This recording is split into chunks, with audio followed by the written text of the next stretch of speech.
Welcome to the Hookup. My name is Crochet Me Zaddy, your host and fellow craft enthusiast, and this is your weekly dose of crafty conversations with your favorite crafty content creators. This is the start of another episode, so welcome along everybody to the Hookup, episode 2 with our resident guest Drew from Drewby Zoo. Welcome along. Hello. Thanks for having me again. Yay! Ooh-hoo. Ooh-hoo.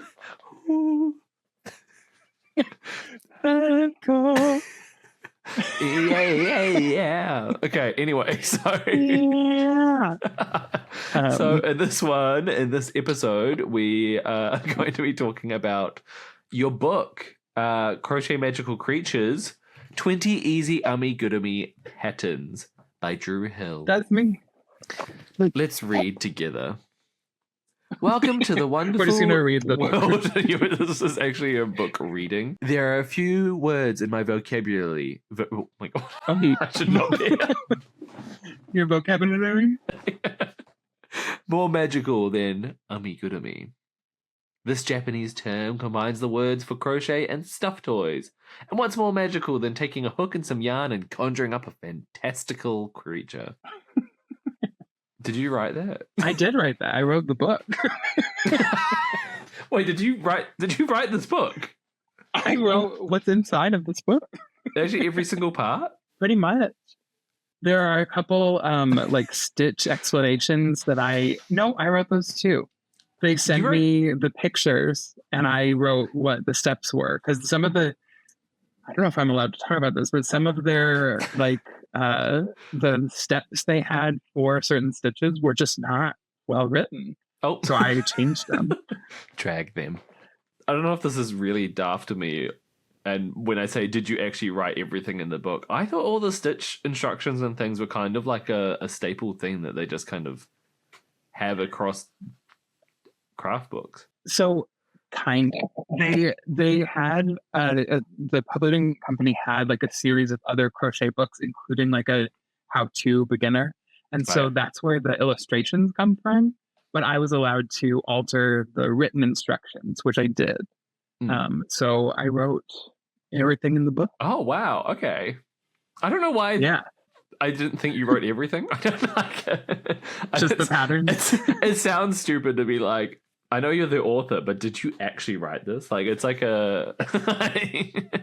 Well, the thing is, so this is it's an easy, they wanted easy patterns, so they wanted them geared towards beginners, which means that the first half of the book is a lot of like how to choose your tools, which yarns to use, like how to know the difference, basic stitches, basic stuff like that. So basically, my editor and I came up with an outline of the different sections that we wanted in part 1. So like yarn, hooks, basic stitches, stuff like that. And they came back with like a word limit. They had like an idea of how big they wanted the book to be. So they were like, all right, we want 500 words in this section. So then I had to keep it under 500 words. But then I basically like went in and filled in all of the outline with, each section. And yeah. That's quite fun. So that was part 1 of the book, was just writing all of that, and which was a lot of fun because I feel like everyone has different takes on things, and so like I'm sure some people read the book and are like, that's not how I do it, or like I disagree with that or whatever, but like this is the way I do it, so that's what I shared. Yeah, and I feel like that's like a thing to do with crochet, is being like, this is literally how I'd approach it. And like when I'm designing patterns and things, I was like, this is just how I do it. And I think honestly that's what kept me from designing patterns for so long, is because I thought I was doing things wrong. And like even though I was getting cool results, I was like, people would be mad if they knew how I did this because I did it differently than they would do it. But like, that's dumb. People want to know. I do notice that with like some of my patterns, because I have such like a tight tension, I'll notice there's like some people who make my patterns, like maybe the head might end up like a little bit longer. Yeah. And I'm like, it's so interesting to see how that plays out, just because of different tension. But I can't change it, because if I change it, then my dolls look funny. Exactly. And like that's the whole point, is you're sharing how you make them. Yeah. Yeah. Interesting. Anyway, going back to the book, I know you mentioned in the last episode, but we may as well recap it here anyway. So it was Jen from I should know these. Knit Pearl and Making. Is it Making or Making Co? It's Making. Okay. It's the Making app and Making. I believe that the Making Co is one of their properties, but I think they have several, like Making Magazine. Yeah. Yeah. Anyway. Digress. Jen Joyce was the one who reached out to me. Said she knew someone who worked for this company that was looking for an author for specifically this book. So this company knew that they wanted a magical creatures book. They knew that they wanted easy patterns. They knew that they wanted 20. But then the rest was me. So like I got to pick the 20. I got to pretty much do it how I wanted. They just had like a basic, we want a magical creatures book. Yeah. And so did they? Which was. Yeah. No. Please ask your question. I had nothing. What if I don't have anything? No. So they came to you with the 20 patterns book, or did they like have a specific number of patterns in mind, or did they just have like a theme in mind? Like, how does it come to be exactly 20 easy amigurumi patterns? So they also published Crochet Cute Critters by Sarah Zimmerman. That was like their first big amigurumi book, I think, and it did really, really well. It sold well. So they had like a basic idea of what they wanted, but this time they wanted magical creatures instead of like cute critters. Yeah. But they didn't have any like specific ones in mind. So like my editor and I gave her like, I made a long list, which they picked, I mean, not to brag, but they picked one of the right people to write this book because I was such like a fantasy nerd growing up. So like I was like wyverns, amphitheaters, like hippocampi. Like I knew a lot. I took a Celtic and Norse mythology class in college. Like I know a lot of You're like, this is my degree. Wait, why did you do a Norse mythology thing as part of your costume design? Because we had to have specific credits, like we had to have like a social science or a natural science. My social science credit, I did magic and Buddhist literature. Can't wait for that. They counted. Got an A in that class. But so anyway, so I was a big nerd, so I came back with a long list, and originally I had things like elves and centaurs and stuff, but ultimately we decided to do more like animal magical creatures instead of like people like one. So like I think the gnome and the mermaid are the only two that are like really humanoid in the book. But so we went back and forth on the list for a long time, and ultimately we landed on the 20 creatures that are in the book. Was there any designs that you like? I know you put out the names of patterns out there, but was there did you have to draw the designs or anything like that, or did you make some of the unseen designs? Oh no, those were just a list. So like I didn't start making them until the list was finalized. And actually some of them were late entries to the list. Like I started working on it before the list was completely done. But there were some that were like approved, like obviously the dragon, and like stuff like that.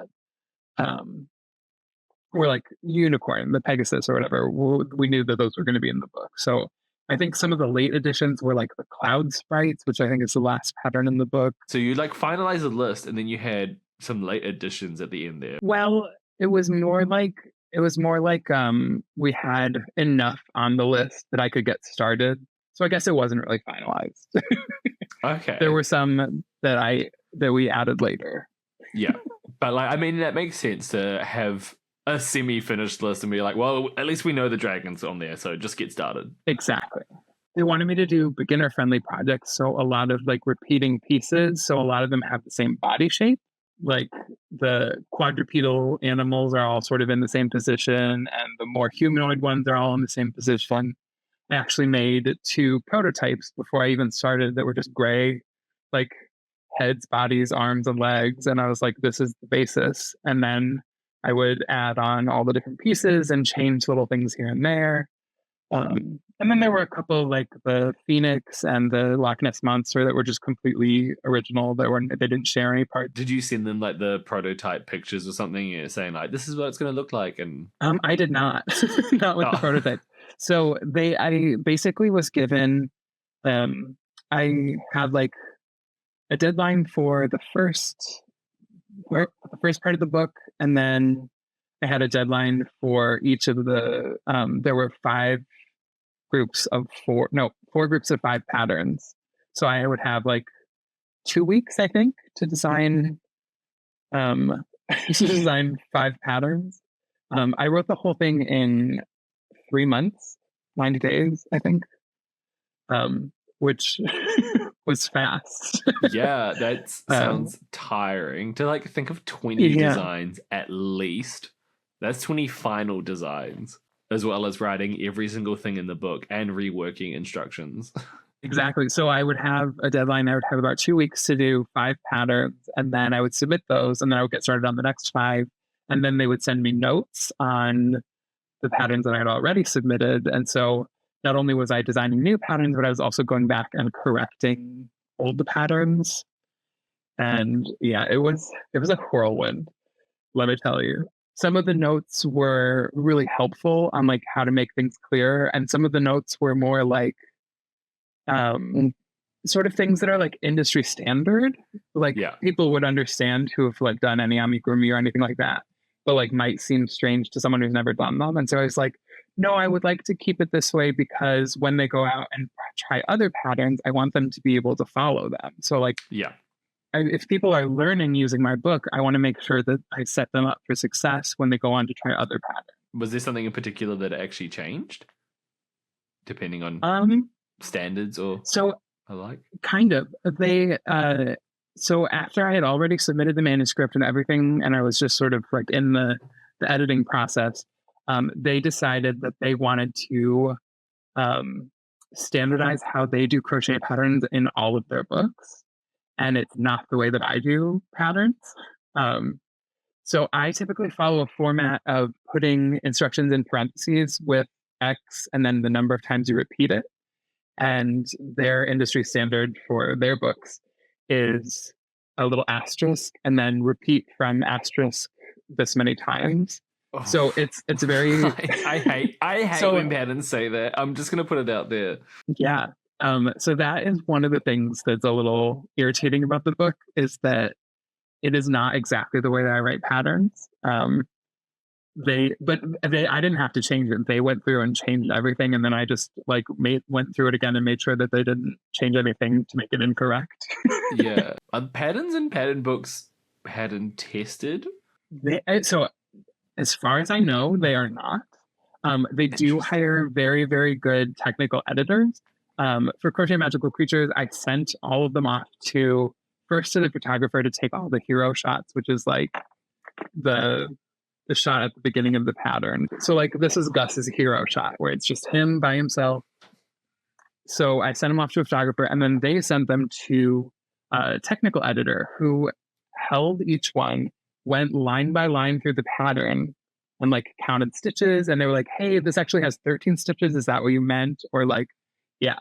It was bonkers. I was like, I can't imagine having that job where you're like literally counting stitches on a finished object. That sounds wild. Yeah. But I mean, so as far as I know, I've had a few people reach out and be like, hey, I noticed a mistake in your book. I'm like, cool. Thank you. I don't know what you want me to do about it now, but yeah. But as far as I know, most of them made it through and like we're correct. But it's very different than like, I mean, you've done like, you know, patterns like one at a time. I mean, right now you're doing like 16 birds or something like that. But like the more information you have in a pattern or whatever, the easier it is to make small errors, like a stitch count being off or something. And when you're going back and reading it, it's a lot easier to miss it. Like, oh, that sounds right. But then if you actually were like making it, you'd be like, oh no, that's not. That's not right. Yeah. So there was a long editing process for sure. I was gonna say, even in like doing pattern tests and everything alike, even at the end of those, sometimes I still find mistakes in my patterns, or someone will message me and be like, hey, and I'll be like, this went through like 9 different people. Like, yeah, it's that honestly, I think writing the book has made me kind of like a super pattern tester. Like, because I have experience of just reading patterns to see if they're accurate, like not even making them, but just reading them and being like, oh, that number seems off or whatever. I feel like it's similar to musicians who can hear the music just by reading the notes. Like I can look through patterns and read them line by line and be like, those numbers don't make sense for what shape that you're going for or whatever. So I feel like I've gotten very good at spotting errors without even having to make things. Yeah, no, I feel you on that. Like sometimes I'll be like lying awake at night and I'm just like visualizing like how a plushie or something is sculpted or put together, or even when sometimes I'm doing someone else's pattern test and I'm like yeah, but I also just with pattern tests, I never like telling people how to design something. Like yeah. No, that's my rule of thumb is I'm doing your pattern. I'm doing what you wrote and how, and like trying to make it as best. Like I'm not there to like give you suggestions on how to change things. I'm there to test your pattern to make sure that it works the way you have written it. I noticed that once I was doing someone's pattern and they had the not continuous, like going in rounds design. Where you join, like where you join at the end. Slip stitch join or something. And I was like, sometimes it is useful, but sometimes it's just like, why would you add that extra step? And then you have like a seam and yeah.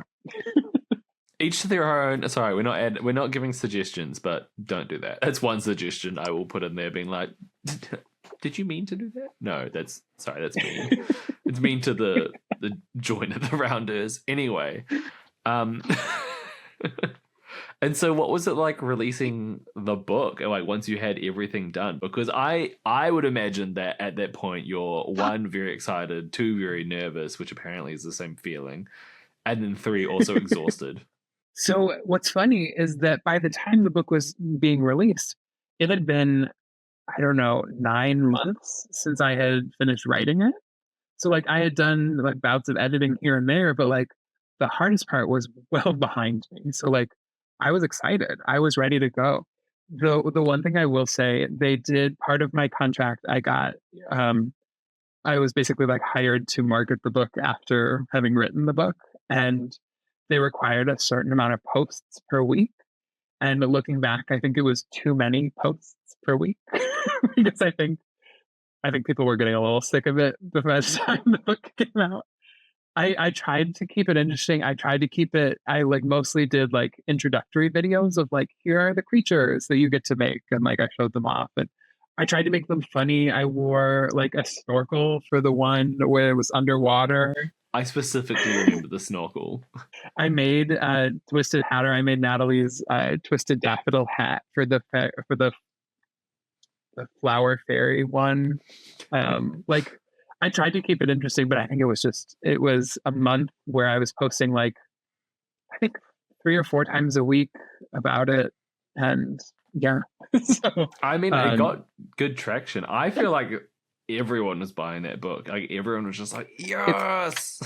That was super exciting. I mean, and like it was fun. I got to reach out to people to be ARC readers who would get like an early copy of the book, and in the hopes that they would like it and leave a review.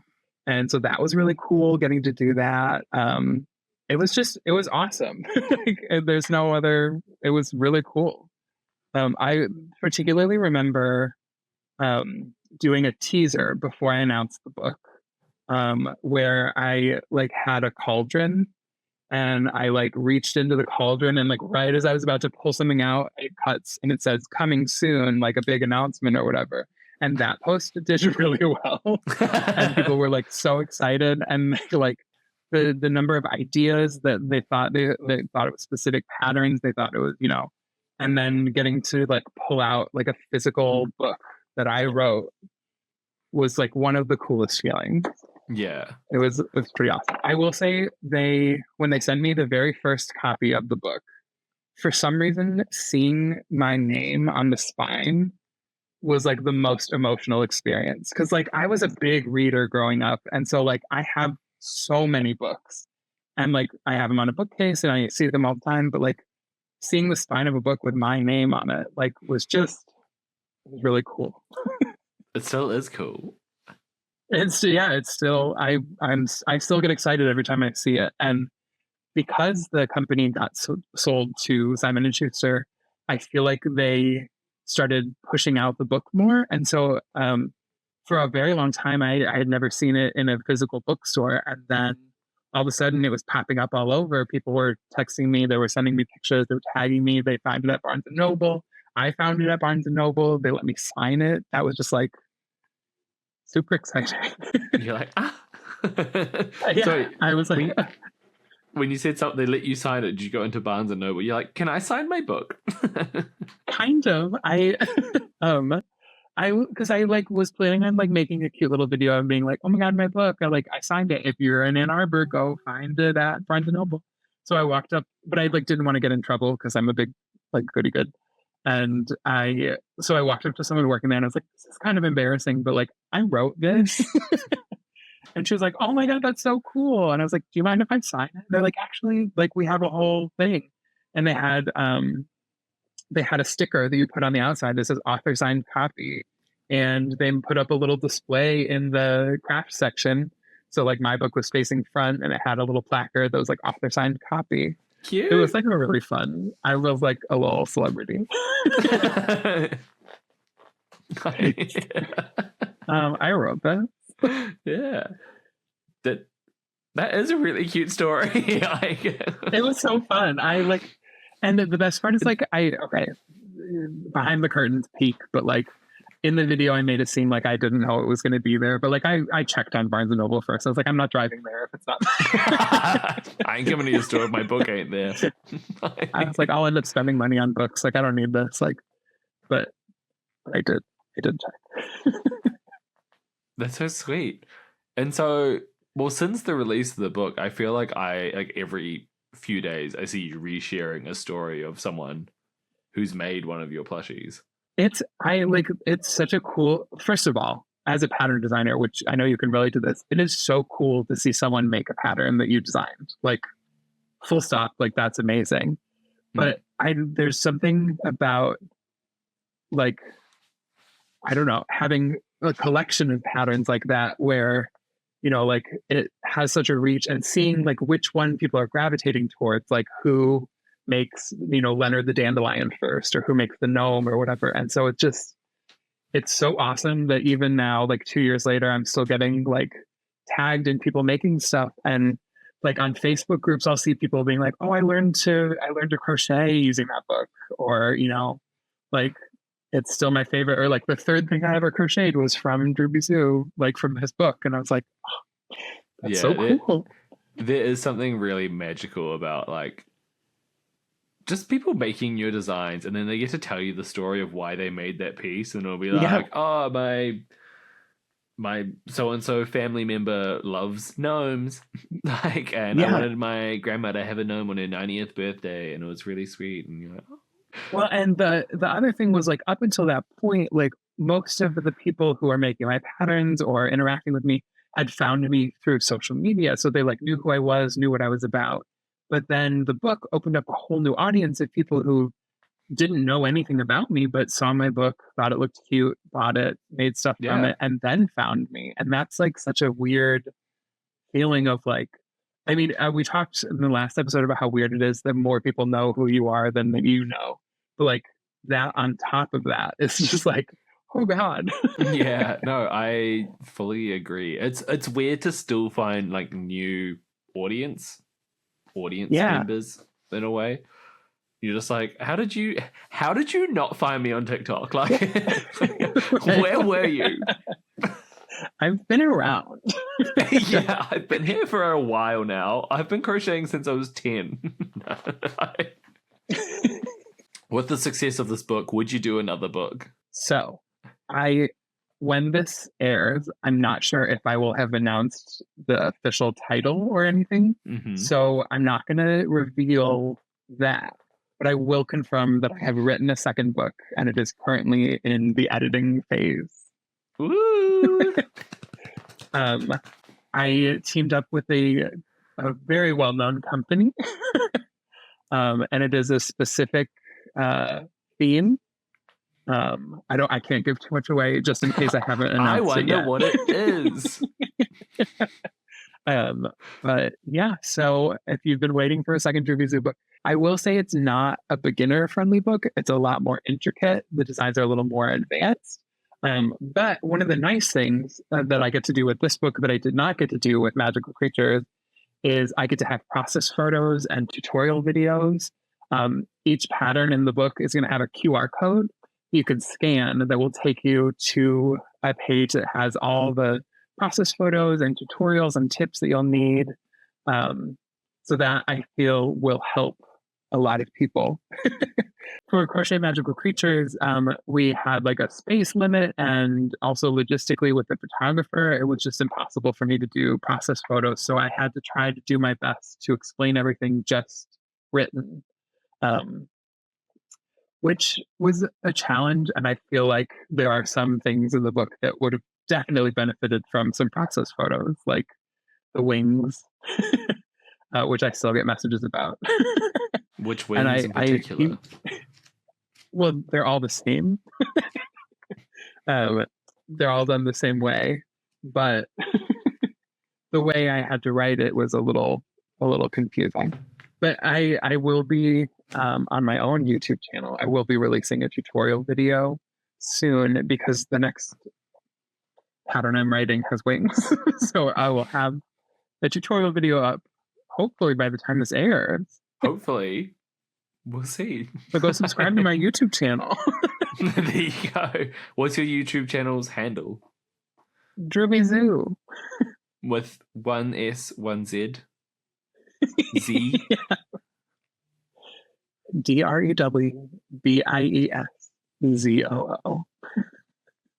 Just like that. Just like that. Anyway, that's all the time we have for this episode, I believe. Yeah. Unless you have anything more you wanted to add. The spotlight's on you. Thank you so much for having me on. This has been so much fun. Yeah. I agree. It's been an absolute pleasure. It's been nice getting to know you, Drew, and all about your book. Maybe by the time this airs, I will have finished my own magical creature from the book. Yeah, I was going to say, have you made any of the magical creature? Maybe. But I know that you have not. No, vote in the comments which magical creature you think Zach should make.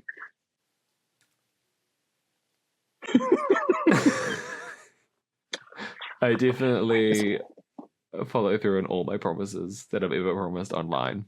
Anyway, on that note, let's wrap it up. So thank you so much for hanging out with me on the hookup for the past couple of episodes. Hopefully we'll see you around again for a second residency of being on here. I think it'll be fun. I'd be delighted. Yay. You should probably make sure that people want me back. I'll double check the comments. Comment below if you want Drew back on the hookup. Or if you don't, please let us know. I will not be reading those comments. I think you will. You'll be checking back every single day. And please rate this podcast a 5 stars if you're listening to it online, if you want Drew back, and also rate it 5 stars if you don't want him back. Yeah. And leave a comment letting us know what you think, but at least you have to put 5 stars before you comment. That's exactly the rules. I didn't make them. That's how it works. Anyway, where can we find you and support you? I am on, oh man, I'm everywhere. I'm on Instagram. I'm on Facebook. I'm on Ribbler, Etsy, Ravelry, all as Droopy Zoo. And then I'm on TikTok as droobies.zoo. Nice. All right. Yep. We'll see you all in the next episode, everyone.